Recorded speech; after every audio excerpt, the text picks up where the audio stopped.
Now, residents of Guabulga in the northeast region say they are unable to farm this season due to the collapse of a dam in the community constructed under the government's One Village, One Dam initiative. The collapse of the dam, according to the residents, has left farmers frustrated and worsening their living conditions as the harmattan intensifies.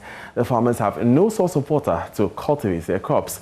The situation, the farmers added, has impacted food security as well as increasing migration of the youth from the community to the south in search of jobs and other livelihood opportunities. Elias Tanko has more. The Guabulga Dam broke its boundaries in September last year after several weeks of torrential rains across the region, which coincided with the spillage of the Bagre Dam in neighboring Burkina Faso. The collapse of the dam caused major damage to communities, properties, and public infrastructure, particularly roads and electricity facilities. The dam, until its destruction last year, the residents say had served as the only source of water for the community and its people, and had never suffered any breakdown until government contractors came to renovate it under the much talked about One Village, One Dam project. It's been months since the dam collapsed in the community, where subsistence farming is the economic mainstay. I asked the assemblyman about the impact of the situation. The community was also blessed with a cashew plantation. We have about 67 acres of cashew plantation in Guabulga. Indeed, we are all relying on this water to, irrigate these plants as we move into the dry season. So we are so much devastated because of this collapse of the dam. Because where are we getting the water? Because we're thinking that as it is collected here, we will fetch from here and water them. But now that it is gone, it means that we'll have to dig wells. And who knows? We don't know whether we will really get the water as expected. And as I said, about 67 acres of land is not an easy thing. And you need water to water all these things. We have about 40 seedlings in an acre. So you can imagine all these things. The construction of small dams across communities of the 5 northern regions sought to provide all-year availability of water for smallholder farmers to bring about improvement in rural livelihoods, improve food security, and ultimately curtail the migration from the north to the south during the off-farm season. The assemblyman, however, said that the situation had led to over 40 people migrating from the community to look for jobs in the cities. He therefore called for the dam to be reconstructed to achieve the purpose of the One Village, One Dam, which has been exaggerated as a flamboyant policy to address basic needs of smallholder farmers in the north. The people cannot sit aloof. They need to do something and to manage life. So it will mean that they have to look for livelihood elsewhere. And that will mean that they have to move outside the community, which is impacted. Our animals will have to move to far places to get drinking water. And sometimes these animals are chanced by thieves and they carry them away. We are not also pleased that it happened that way, and I think he himself is also pleased. But what we are calling for is for us to have our dam once again. The dam collapse also resulted in the destruction of food crops and farmlands. This farmer here had several hectares of his farm and rice crops lands washed away by the misfortune. And more I particularly, I don't know where to get food to eat in my family. And then I'm even better than some people. Some farm a large portion of acres and the water wash away the farm produce, especially corn, millet, and so forth. Rice farms, you can even see this is a rice farm. It wash away all the rice and even carried soil and dump in the farm. So where to get food to eat is a problem. So we are pleading if they can assist us to come and do the dam well, so that we can get dry season farming, so that our people will not go to serve to toil for food. The construction and renovation of small dams and dugouts under the Infrastructure for Poverty Eradication Program was being implemented by the Northern Development Authority. All attempts to speak to the NDA on the situation at Guabulga were unsuccessful. Ilyasu Tanko reporting for Joy News. Now, we have been joined on the line by the MC for Wale Wale. His name is Armiao Lucky Somo. Good afternoon. Thanks for joining us. In the first place, are you aware of the situation that the dam is broken down? Yes, I'm very, very aware of the situation. You know, it happened when we have a lot of big rains last year. Then the dam was also under construction. So at the time we had those rains, it actually affected the construction of that dam, and that led to the spillage.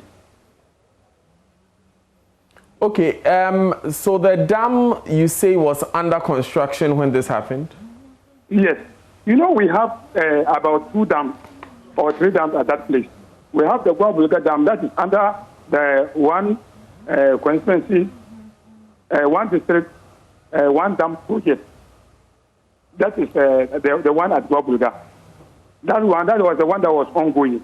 But we have a dam that was constructed during Kwame Nkrumah regime. That is the Diana Dam. So the 2 of them simultaneously break down, and that led to the flood in 2020. Okay. So since that dam was not complete, are you suggesting then that the construction of the dam began in the rainy season? No, please. It started before the rainy season. But you know, that area is a waterlogged area. So construction of dams in that area needs a lot of time. I think the contractor did his part very well, but he could not finish before the rain started. And that was, that caused the problem at that particular period. It is not that the contractor did not go. The contractor went, he started the work very well. But that place, we needed a lot of time to work on it so that will not cause, and we will not get more problems in the future. And you could see that even with the time that we took and other measures put in place, we still had the effect of it. So it was not a deliberate issue that the dam was not completed, but it needed more time. Well, if that was the case, then the dam could never have been completed before rain started, Mr. Somo. No, it could. You see, you know, because you tell us that it required more time. That's why they did not finish it in time for the rains. Hello. Yeah, you say that it required more time to construct the dam. It required time, and then a lot of technicalities was also supposed. Can you share these technicalities with us? Can you share these technicalities with us? Because we've seen dams being constructed. Earlier that area is a lowland area, and it's a waterlogged area, a place that at least can be washed away if we have a very big or torrential rain. And that is why we said that place needed. Other areas that we started were completed, and then they have not caused any havoc. My question, sir, is that if you want to finish a dam in time to catch the rainwater, it's simply a matter of planning the construction well. Is that not the case? Yes, of course. Okay, let's leave off that matter. Since it was not completed and it got destroyed, why haven't the contractors gone back to site? Yes, well, after the issue happened, I personally called the contractors to come to office. Then we start on the issue. So we were looking at a redesign of that project. And, you know, it got to, what do they call it, December when we went into the elections and came back. So now the Development Authority, and then what they have been doing, some of the works have been held on. And that is maybe one of the reasons. But I have not spoken to the contractor for the past 1 month on that particular project.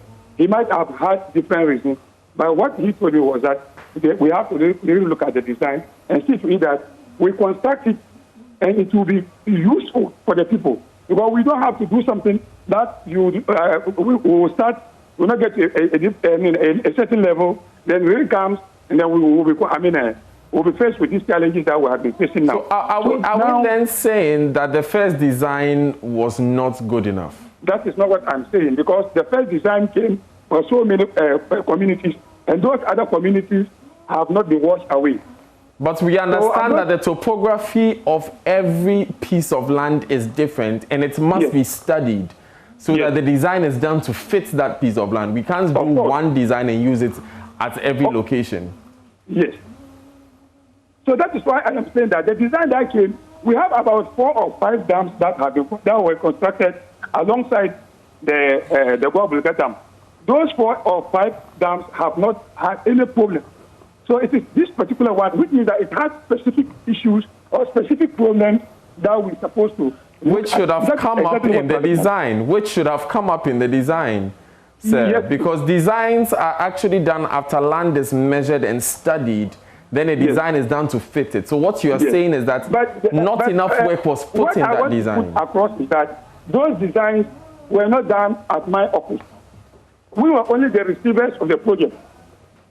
But as the chief executive of the area, I'm sure concerned because it affects my people.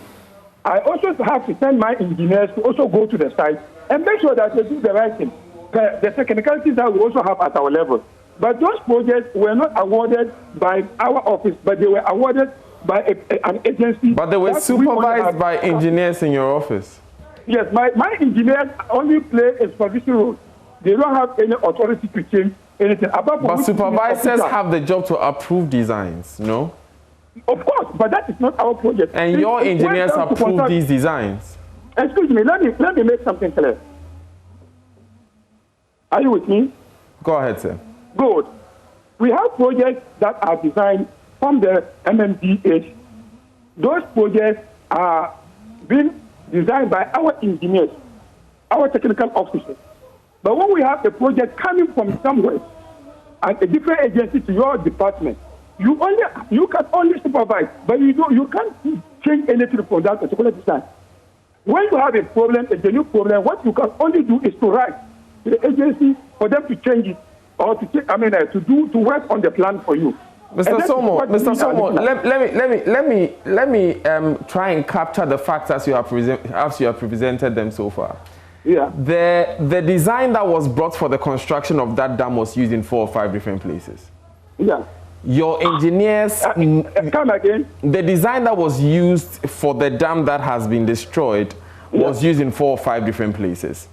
Yes. The people who best know the land that the design was sitting on are the engineers from your district who supervise the work, which supervision includes approving the designs. No, please. So is this not...